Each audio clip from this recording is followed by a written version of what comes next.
Plus que tout autre avion, l'Airbus mérite d'être comparé à un mécano géant. Les ailes, les moteurs, la cabine sont fabriqués séparément dans des usines aux quatre coins de l'Europe. Pour amener tous ces morceaux à Toulouse, lieu de l'assemblage final, on a même dû construire un avion exceptionnel, le Beluga. Embarquement immédiat dans ce véritable poleur du ciel.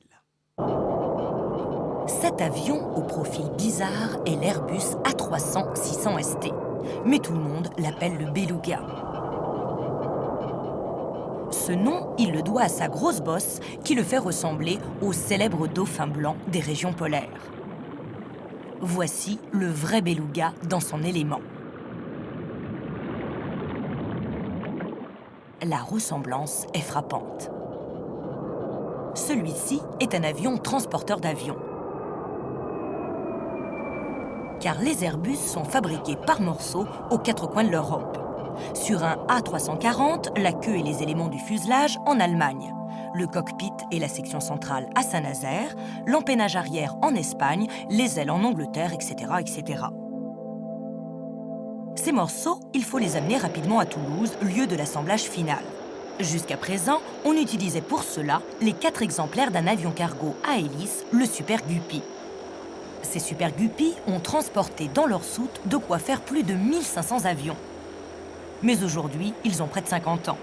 Trop petits et pas assez rapides, ils ont donc dû céder la place au Beluga, un avion 1,5 fois plus long pour loger les immenses ailes de l'A340 et plus rapide grâce à ses réacteurs. Le Beluga a pour base un avion très classique, l'Airbus A300. Mais on a gonflé la partie supérieure du fuselage pour aménager une soute de grande dimension. Avec ses 7 mètres de large, elle est capable d'avaler une section complète du fuselage d'un autre Airbus.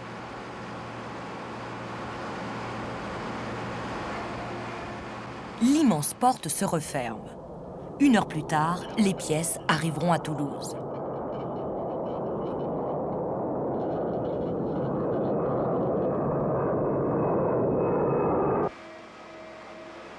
Et tout de suite, on passe à une manœuvre délicate, le déchargement.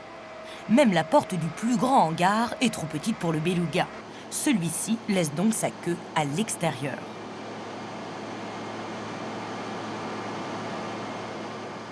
La plateforme de déchargement montée sur rail se place face au Beluga. Des caméras vidéo permettent de l'aligner au centimètre près par rapport au fuselage.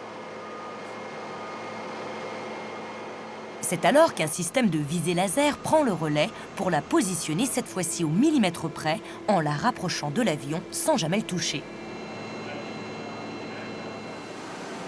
Dernière opération, la sortie du fuselage qui est monté sur un châssis équipé de roulettes.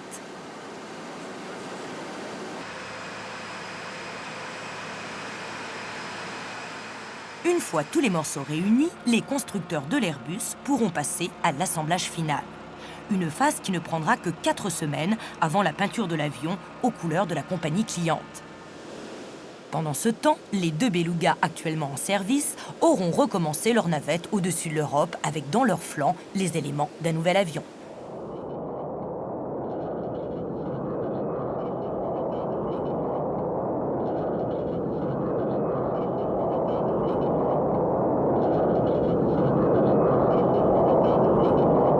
Et aujourd'hui, il existe 5 exemplaires en état de marche de ce poilure du ciel.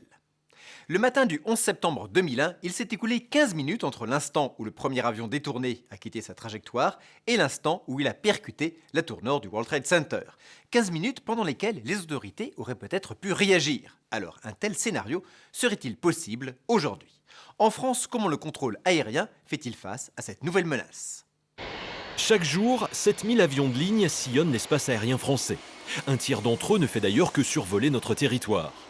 Sur tous ces appareils, le seul maître à bord, c'est le pilote.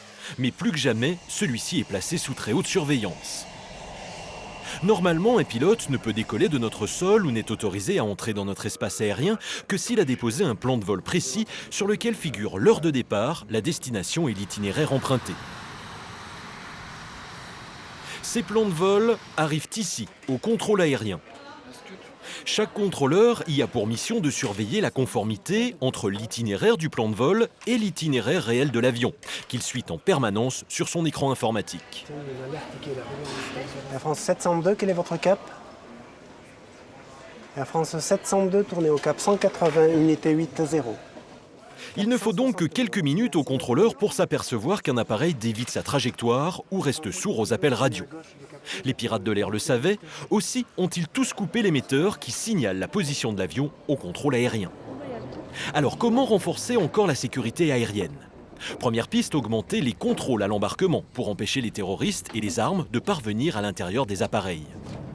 Deuxième piste, si les pirates de l'air réussissent quand même à embarquer, les empêcher de pénétrer dans le poste de pilotage. Dans le monde entier, les responsables de la sécurité aérienne réfléchissent aux modifications à apporter. La principale mesure qui va être regardée, c'est la séparation du cockpit du reste de la cabine. Le renforcement des portes. Mais également, il sera nécessaire de mettre à bord des moyens de communication entre cette cabine de pilotage et le reste de la cabine. Autre modification, le transpondeur, cet émetteur qui indique au contrôle aérien la position et le cap de l'avion.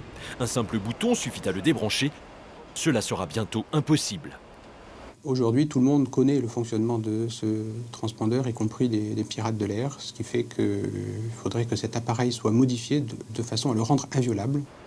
Mais ces mesures vont mettre des mois ou même des années à être généralisées sur tous les avions. Alors en attendant, qu'est-ce qui nous protège de nouvelles attaques du type de celle du 11 septembre? Après le contrôle aérien, il y a une deuxième ligne de défense. Doullens, dans le nord. Nous sommes sur l'une des 6 bases radars de l'armée de l'air. Des bases qui couvrent le ciel français. Ce radar longue portée détecte en permanence tous les avions de ligne, compris dans sa zone, qu'ils aient ou non branché leur transpondeur. En d'autres termes, avec cet équipement, il est impossible de perdre de vue un avion. Le militaire, lui, grâce à ses plots primaires, donc cette petite tache sur son radar, pourra toujours avoir en contact cet appareil. Vous avez des opérateurs devant des scopes radars qui sont chargés d'identifier, de détecter et de classifier tout aéronef qui passe dans notre zone de responsabilité. Comme les contrôleurs civils, les militaires peuvent entrer en contact avec n'importe quel pilote d'avion de ligne. Dans le cas d'un silence radio, d'un refus de communiquer ou dès qu'un doute se fait jour, un avion de chasse part immédiatement à la rencontre de l'appareil suspect. Base aérienne de Cambrai. Des pilotes y sont sur le qui-vive 24 heures sur 24. Dans une cage roulante qui a traversé la ville, évidemment pour accomplir leur fonction. Il va leur falloir moins de 2 minutes, chronomètre en main, pour rejoindre leur Mirage 2000 et pour décoller. Ces chasseurs volent à 2400 km/h. Ils vont mettre 5 minutes au plus pour rejoindre l'avion suspect. Tout va alors se jouer très vite. Le pilote du Mirage entre en contact radio avec l'appareil. S'il ne répond pas, il communique par des mouvements d'ailes selon un code aéronautique international. Dans le cas d'une deuxième absence de réponse, le chasseur va tirer des coups de semonce avec son canon. Ensuite, la responsabilité de neutraliser l'avion incombe au président de la République. Le pilote qui est présent en l'air, ce sont les yeux, je dirais très grossièrement, du président de la République, à qui on renseignera par une chaîne très directe. Et c'est également le dernier maillon d'intervention. Si l'ordre est d'abattre un avion, il sera abattu. Les instances internationales de l'aviation tentent maintenant de colmater les brèches dans lesquelles les terroristes se sont récemment engouffrés. Mais encore une fois, le risque zéro n'existe pas. L'autre aspect de la sécurité, bien sûr, c'est de renforcer les contrôles sur les passagers et à l'intérieur même de l'appareil pour empêcher sa prise de contrôle par les terroristes. Autre hantise du transport aérien, l'incendie. Pour cette raison, les concepteurs essaient de rendre plus résistants au feu tous les composants de l'avion, des réservoirs de kérosène aux fauteuils des passagers. Démonstration au centre d'essai de Toulouse, vous allez voir comment, grâce à de nouveaux matériaux, on peut retarder l'embrasement et sauver ainsi des vies humaines. Regardez ce Boeing 720. Il est sur le point de perdre le contrôle de sa trajectoire. Il vire vers la droite. Son aile gauche heurte la piste. C'est le crash. En 1/10 de seconde, l'appareil prend feu et se transforme en brasier. Pourtant, dans cet avion, il n'y aura ni mort, ni blessé. Ce crash était uniquement un test. Il a eu lieu en 1984, organisé par la FAA, l'équivalent américain de notre Direction générale de l'aviation civile. Ce crash volontaire a été l'expérience la plus importante menée en matière de sécurité aérienne. L'opération avait exigé des années de préparation. L'objectif était d'améliorer les systèmes de protection contre l'incendie. L'expérience a porté ses fruits, mais depuis, elle n'a jamais été refaite. En fait, l'essai que nous venons de voir n'a pas été reproduit ces dernières années, d'une part parce qu'il coûte excessivement cher, et ensuite parce qu'il a apporté suffisamment d'informations sur le plan technique pour faire évoluer toute la réglementation. Depuis cet essai, les sièges notamment ne sont plus conçus comme ils l'étaient auparavant. En France, c'est au Centre d'essai aéronautique de Toulouse que l'on mène les recherches sur la sécurité des avions. 1, 0. Chaque année, on y réalise des dizaines de tests d'accidents. Aujourd'hui, les spécialistes veulent évaluer la résistance de ces sièges d'Airbus et donc la protection des passagers en cas d'arrêt brutal de l'appareil.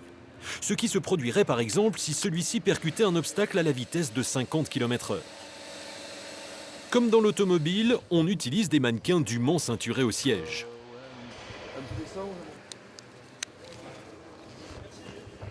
Vous allez voir un choc à 50 à l'heure, c'est brutal.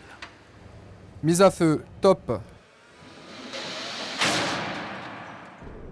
Des tests de ce genre sont moins spectaculaires que le sacrifice d'un avion entier comme celui de 1984, mais ils sont aussi efficaces sinon plus. Lors de l'expérience de la FAA, la majorité des capteurs avaient été détruits lors du crash avec toutes les données qu'ils avaient collectées. Voici maintenant comment l'on évalue la résistance des sièges d'un avion à l'incendie. Ces sièges sont en mousse revêtus d'une housse anti-feu. Ils doivent résister au moins 1 minute et demie, temps réglementaire pour évacuer un avion. Dans une enceinte isolée, ils vont donc subir l'épreuve du chalumeau pendant 90 secondes.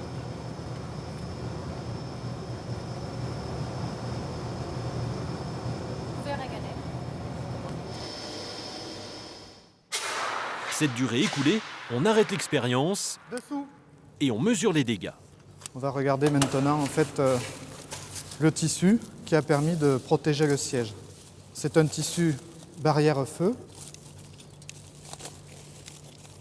Voilà.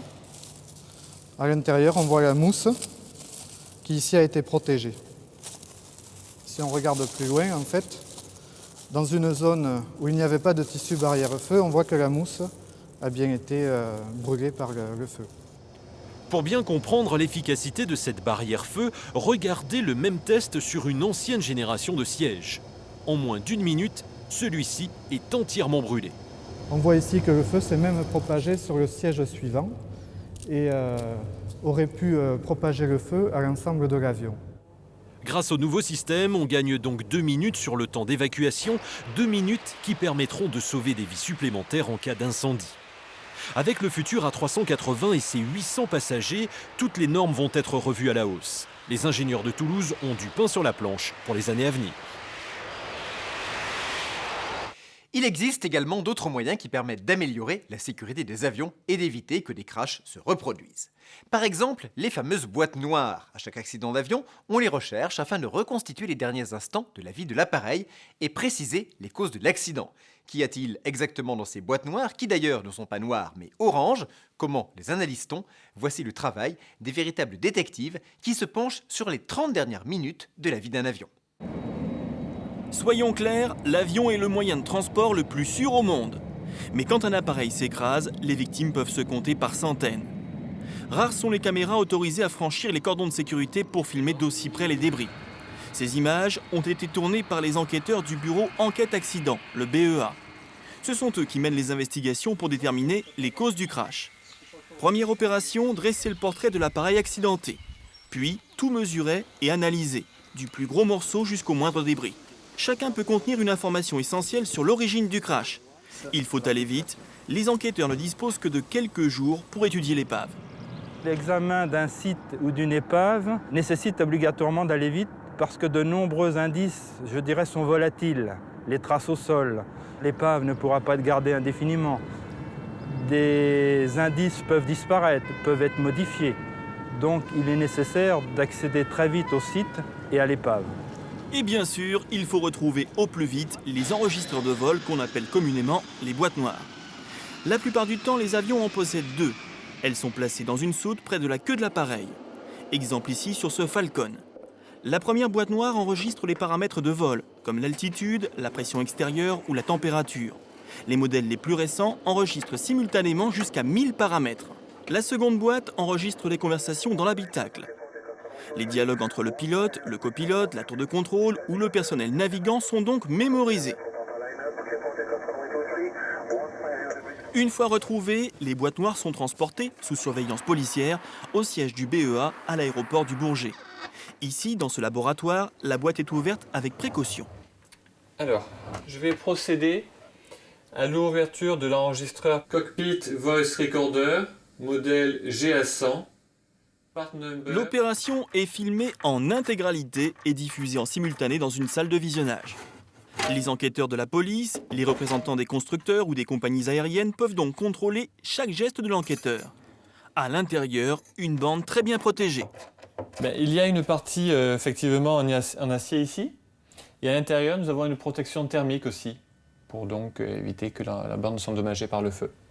En fait, ce sont des particules d'eau qui se libèrent lorsqu'il y a un feu et donc qui permettent de protéger la bande.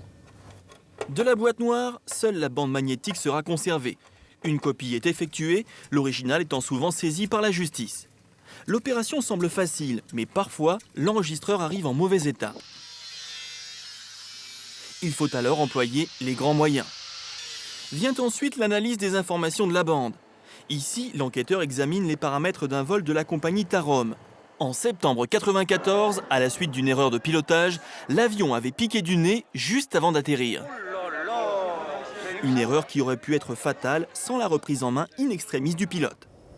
Grâce aux informations de la boîte noire, l'incident a pu être reconstitué dans ses moindres détails. Regardez. Pas de doute, ça a dû secouer.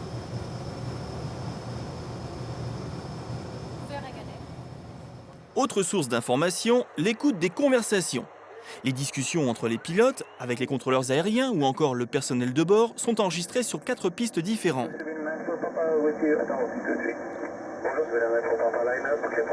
Seules les 30 dernières minutes du vol sont gardées en mémoire. C'est souvent sur cette bande que se situe l'explication de l'accident. Chaque mot, chaque bruit peut donner la clé de l'énigme. Parfois, l'écoute peut être éprouvante. Lorsque l'on a des gens qui peuvent crier ou qui font ressentir une certaine émotion avant l'accident, effectivement, ça laissera des traces chez les enquêteurs. Dans ce coffre-fort, toutes les bandes analysées depuis la création du BEA en 1945. Des bandes parfaitement protégées. À chaque fois, elles symbolisent un travail de plusieurs mois, voire plusieurs années, conclu par un rapport. Au final, le BEA ne désigne pas de responsable, c'est le rôle de la justice. Mais il émet des recommandations pour que les erreurs qu'il a décelées ne se reproduisent plus. C'est ainsi que chacune de ces enquêtes permet d'améliorer la sécurité. Ces passagers peuvent décoller en toute tranquillité. La probabilité d'un accident d'avion n'est aujourd'hui que d'1 sur 1 million.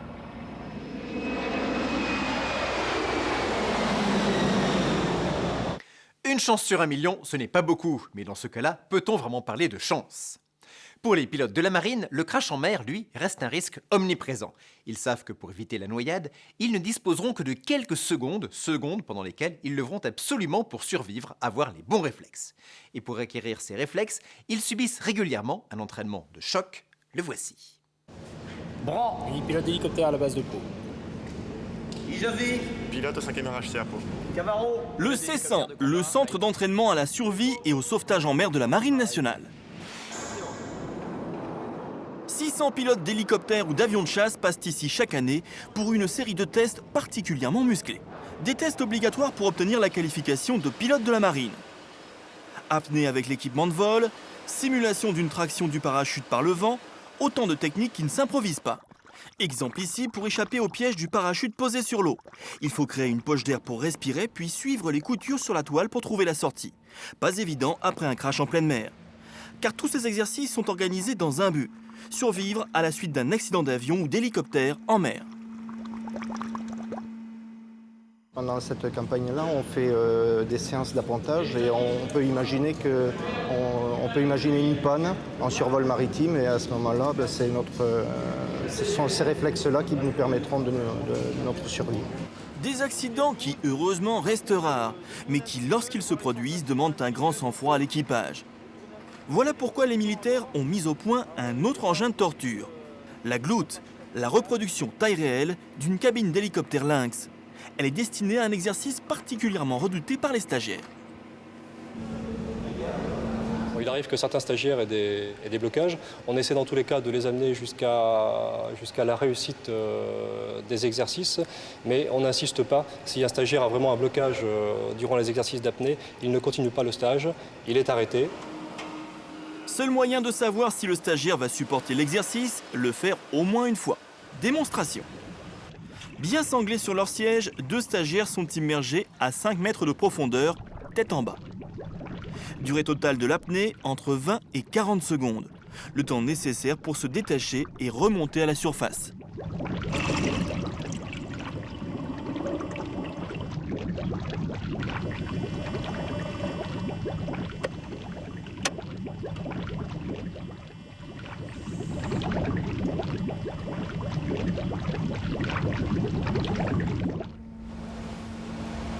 Alors comment ça s'est passé? C'était très bien, c'était super. Je suis content, d'autant plus que j'avais peur pour les oreilles et puis elles ont bien tenu. Alors, nous avons eu l'exemple d'un pilote civil qui était autrefois pilote dans l'armée de l'air et qui a eu un accident donc, dans le sud de la France, en Méditerranée, il y a quelques années de ça, qui s'en est sorti vivant. Il est resté à peu près 1 minute sous l'eau, qui s'en est sorti vivant parce qu'il avait restitué correctement la gestuelle qu'on lui avait apprise au cessant. Donc vous êtes 12, à vous de tourner un petit peu, de voir les sensations dans l'individuel, dans le collectif. Suite de l'entraînement en mer. Cette fois, les conditions sont encore plus proches de la réalité. Température extérieure 12 degrés, température de l'eau 7 degrés. La bouée jaune, voilà, vous prenez ce cap. D'accord? Donc là, vous vous mettez à l'eau. N'oubliez pas, restez bien groupés, faites la chenille. But de cet exercice, apprendre à ne pas essayer de résister au courant, même si la côte semble proche. L'énergie dépensée pour cela est souvent fatale. Il faut en fait rester au plus près de l'appareil accidenté qui continue à émettre un signal. Les rescapés doivent ensuite se regrouper dans un bateau de 10 places, éjecté juste avant le crash. À l'intérieur, il faut s'organiser. Un homme debout pour créer une cuvette et faciliter l'écopage. Et il ne reste plus qu'une chose à faire, attendre. Les secours! Les secours, les voici. Un hélicoptère super frelon. À son bord, on se prépare à accueillir les stagiaires qui vont subir une dernière épreuve, l'hélitreuillage. Une opération délicate, car le souffle du rotor est intense, plus de 100 km/h. Regardez ce que ça donne de l'intérieur.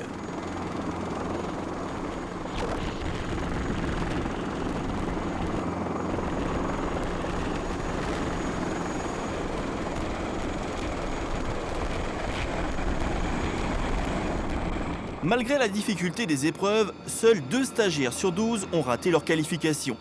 Pour les autres, c'est gagné, mais ils devront recommencer tous les 3 ans. La prochaine fois que vous prendrez l'avion, vous n'écouterez sûrement plus de la même oreille les instructions de secours des hôtesses. Certains jours, le ciel de France est zébré de traces claires laissées par les avions, d'autres jours, ces avions ne laissent aucune trace. Pourquoi? Comment se forment ces traces? Regardez, c'est élémentaire. Par temps clair, il suffit de lever la tête pour assister au spectacle que nous offrent les avions dans le ciel. Leur passage laisse de longues traces qui semblent s'échapper de leurs réacteurs comme de grosses fumées blanches. En fait, ces traînées sont provoquées par un phénomène comparable à la formation de certains nuages. Pour qu'ils se produisent, l'avion doit voler à son altitude de croisière, environ 10 000 mètres. À cette hauteur, la température de l'air descend à moins 40 degrés. En brûlant son carburant, l'avion rejette dans l'atmosphère des gaz d'échappement constitués d'impuretés, mais aussi de vapeur d'eau. Ces gaz sortent des réacteurs à très haute température et quand ils entrent en contact avec l'air très froid, la différence de température provoque la condensation immédiate de la vapeur d'eau. Elle se transforme alors en fines gouttelettes ou en petits cristaux de glace. Ce sont donc de belles traînées de nuages qui se forment dans le sillage des réacteurs de l'avion. On les appelle des traînées de condensation. Mais pourquoi certaines traces disparaissent-elles très vite alors que d'autres persistent plus longtemps? Cela dépend des conditions météo. Ça, c'est l'arpège. Ouais. Lui, il te donne des... Alors la disparition de la traînée de condensation en fait se fait plus ou moins rapidement en fonction de l'état de sécheresse de l'air. Donc en air très sec, la traînée de condensation va disparaître très rapidement parce que l'eau s'évapore. Par contre, en air plus humide, la disparition prendra plus de temps. Et dans ce cas, les traînées persistent parfois pendant plusieurs heures. Elles s'étalent progressivement et peuvent même finir par voiler le ciel comme de véritables nuages. Tous les avions peuvent laisser des traînées de condensation, même les avions militaires. Mais pour éviter de se faire repérer, les pilotes de chasse se gardent bien de voler aux altitudes où elles se forment. Et donc, contrairement à une idée reçue, ces traînées, ce ne sont pas des fumées de carburant, mais des gouttelettes d'eau ou de glace, exactement comme les nuages. Ultra léger et souple, le parapente est un sport impressionnant. Comment une simple voile et quelques cordages nous permettent-ils de voler librement dans le ciel? Baptême de l'air avec notre spécialiste de la voltige. Séquence émotion aujourd'hui dans Hug LM6, puisque nous allons découvrir le parapente. Attention, la vrille. Ouais. Oh là, Guy, soyez prudent quand même. Ouais. Décrochage. Oh, ça y est, il est fou.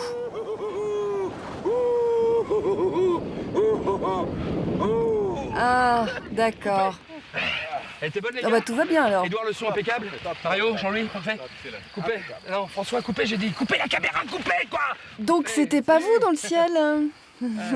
Oui, ah bah non, c'était Denis. Denis Vercher, je vous le présente d'ailleurs. Hein. Denis est un grand spécialiste du parapente acrobatique dans le monde. Hein. D'ailleurs, Denis sera à ma doublure toute la journée. Non, vous allez quand même faire un vrai vol. Si, d'ailleurs j'y vais. Attends, Guy, il faut d'abord que tu fasses ton baptême de l'air. C'est obligé? Ah, c'est obligé, Guy. C'est parti. En effet, l'apprentissage du parapente passe obligatoirement par une école. On y apprend entre autres qu'un parapente, c'est facile à utiliser. Ça ne tient pas beaucoup de place et ne pèse que 10 kg. Le parapente, c'est une voile en tissu, cloisonnée en plusieurs poches, les caissons. Sa surface est d'environ 25 mètres carrés. Elle est proportionnelle au poids des passagers. Le siège du pilote est rattaché à l'aile par une centaine de ficelles, les suspendent.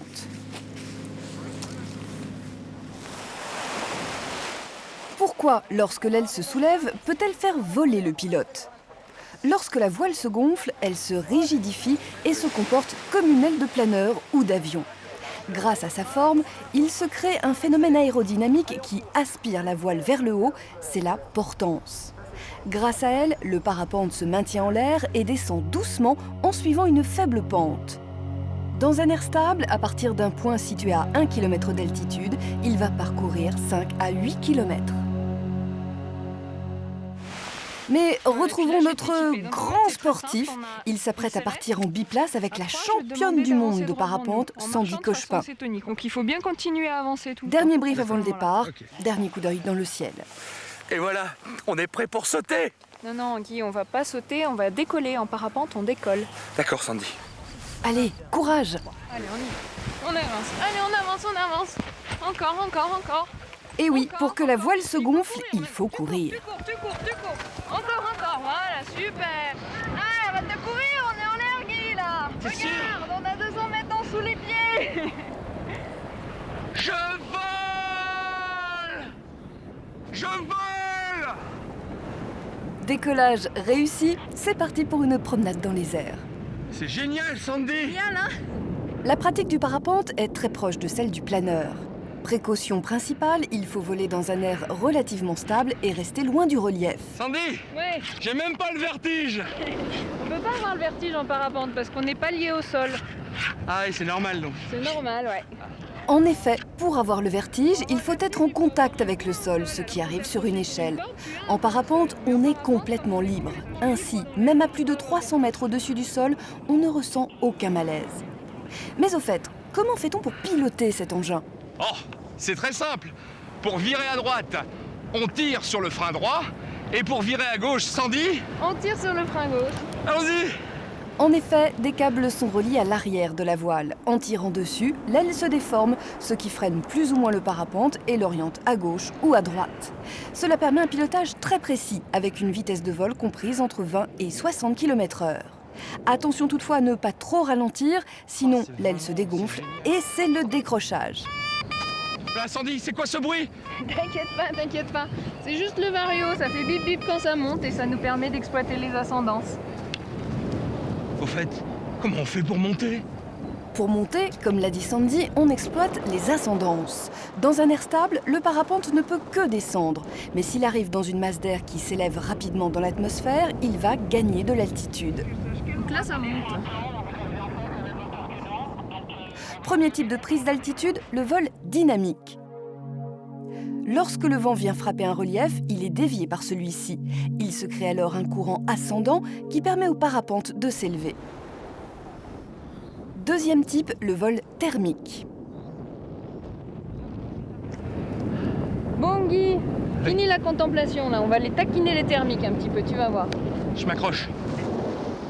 En vol thermique, le pilote va utiliser les déplacements d'air dus aux différences de température. Le soleil chauffe le sol, qui à son tour chauffe la masse d'air dans sa partie la plus basse. Des bulles ou des colonnes d'air chaud quittent alors le sol et s'élèvent. C'est ce que l'on appelle les ascendances thermiques. Pour gagner de l'altitude, le pilote effectue des cercles dans cette colonne d'air chaud, exactement comme les aigles. Lorsqu'il a atteint une altitude suffisante, il quitte la colonne d'air chaud. Il se met alors à redescendre, mais il lui suffit de rejoindre une autre ascendance thermique pour remonter. Le parapentiste va ainsi voler des heures entières. Les ascendances permettent souvent de gagner plusieurs milliers de mètres d'altitude. Maintenant, tu vois, dans peu de temps, on va atterrir, on voit l'atterrissage là-bas. Et maintenant, l'atterrissage en douceur.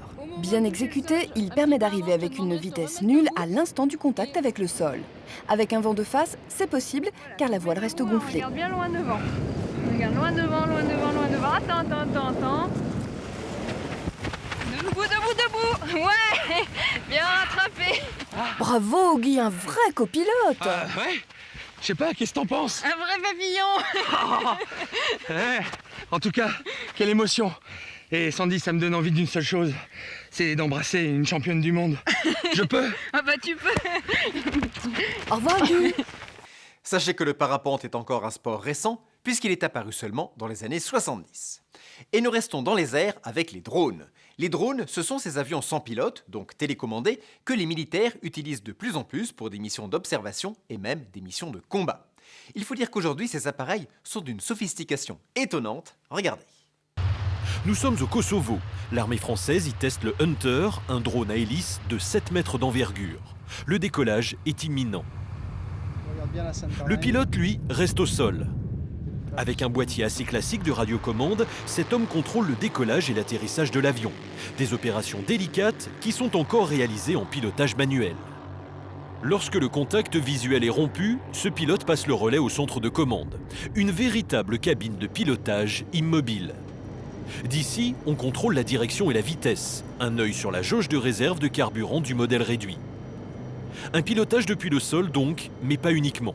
Quand on parle d'avion sans pilote, en réalité, il y a quand même toujours l'homme quelque part. Si le pilote n'est plus à bord de la machine, on va le trouver à bord d'une station sol, ou bien, et c'est le concept que nous préférons, à bord d'avions de type Rafale qui, à distance, piloteraient des avions non pilotés, de façon à faire un ensemble dont l'efficacité opérationnelle sera très considérablement augmentée.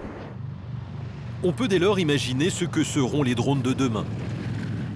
De véritables robots de combat équipés de missiles et de caméras embarquées pour repérer leurs cibles de jour comme de nuit. Une arme télécommandée ou même programmée pour prendre seule des décisions d'attaque. Une arme redoutable, d'autant que certains, comme le Global Hawk américain, sont déjà dotés d'une autonomie considérable. Celui-ci peut traverser l'Atlantique à 20 000 mètres d'altitude. À cette hauteur, il peut assurer en toute tranquillité la surveillance de zones grandes comme les Pays-Bas et la Belgique réunies. Il peut ainsi fournir les emplacements et les caractéristiques des radars ennemis, ici représentés en rouge. Une information vitale qui permet aux avions traditionnels de poursuivre leur mission sans être repérés. Et pour être encore plus performants, les drones de demain vont devenir furtifs. Exactement comme le fameux bombardier américain B-2, l'avion de combat le plus cher du monde. Son fuselage, en forme d'une aile volante, dévie fortement les ondes radar. Avantage, il est invisible au radar ennemi. Inconvénient, à cause de sa forme, il est très difficile à manœuvrer. Les pilotes le disent eux-mêmes, il vole comme un fer à repasser. Nous sommes sur la base militaire d'Istres où ces ingénieurs préparent un vol expérimental pour le tout nouveau drone furtif français. Le Petit Duc fait 2 mètres d'envergure. Une fois les réservoirs de kérosène installés, l'avion ne pèsera qu'une 60aine de kilos. À l'intérieur de l'engin, il n'y a pour l'instant ni armes ni système d'espionnage. Ce prototype n'est encore qu'un laboratoire volant. Sa mission est purement technique. Il s'agit d'améliorer la furtivité de ce type d'appareil. Les drones que l'on connaît aujourd'hui sont pour la plupart d'entre eux des drones lents. Ce que nous cherchons avec ce type de nouvelle famille, c'est d'aller vite et d'être furtif en même temps. Pourquoi aller vite ?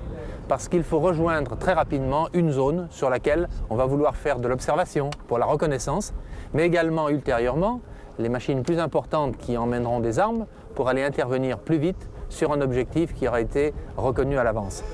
Pour s'assurer de sa furtivité, le fuselage du Petit Duc a été testé dans cette chambre qui absorbe les échos.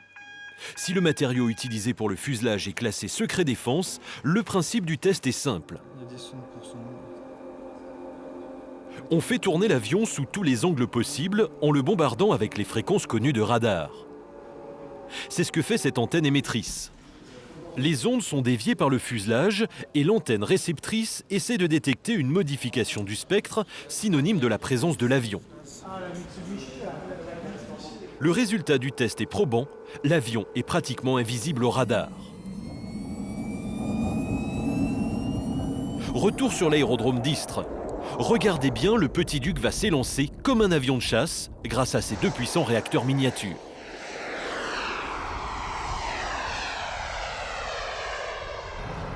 L'avion effectue ses premiers virages avant de commencer sa mission proprement dite. Pour cela, le pilote du décollage passe la main à celui du centre de contrôle. Top. Sur les écrans, ce deuxième pilote suit le bon déroulement du vol à l'aide des cadrans et de l'écran de trajectographie. Ce jour-là, le Petit Duc va battre son record de vitesse à plus de 600 km/h. Pendant ce temps, les radars de la base auront bien du mal à distinguer s'il s'agit du passage d'un avion ou d'un vol d'oiseau. Le prototype vient de réussir son examen. Les drones ont décidément un avenir tout tracé au sein des armées de l'air modernes. De 1903, date à laquelle les frères Wright firent décoller le premier avion, à aujourd'hui, l'aviation n'a cessé d'évoluer. Prochain défi, les avions hypersoniques qui voleront à Mach 5, c'est-à-dire à 5 fois la vitesse du son. 5000 km/h en moyenne, Tokyo ne serait plus alors qu'à 3 heures de vol de Paris. Maintenant que vous en savez plus sur les avions, saurez-vous répondre aux questions de notre quiz ? À très bientôt.